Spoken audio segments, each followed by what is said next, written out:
શામળાજી આશ્રમ 4 રસ્તા પાસે hit and રનની ઘટના બની હતી। બે બાઇક સવારના ઘટના સ્થળે મોત નીપજ્યા હતા। અજાણ્યો વાહન અડફેટે લઈ ફરાર થઈ ગયો હતો। પોલીસે તપાસ હાથ ધરી છે। આજકાલ વાહન ચાલકો પોતાની ગતિ મર્યાદાનું ધ્યાન રાખતા નથી। પરિણામે ઓવર સ્પીડમાં નિર્દોષ રાહદારીઓએ વાહન ચાલકોના મોત નિપજાવતા હોય અને આવી જ એક ઘટના શામળાજી નેશનલ હાઈવે પર બનવા પામી છે।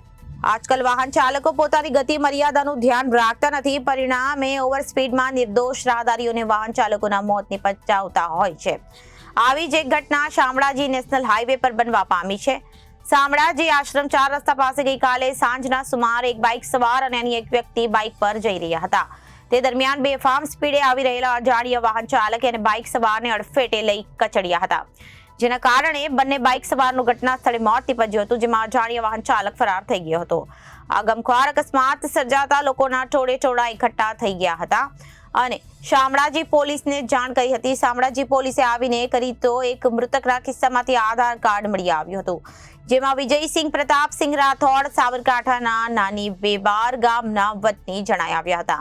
અન્ય એક મૃતકની ઓળખ માટે પોલીસે તજવીજ હાથ ધરી છે। અકસ્માત એટલો ભયંકર હતો કે બંને મૃતકોના ચહેરાના કુરચા ઉડી ગયા હતા। પોલીસે પંચનામું કરીને બંને મૃતદેહને પીએમ અર્થે મોકલી આપી આગળની કાર્યવાહી હાથ ધરી છે।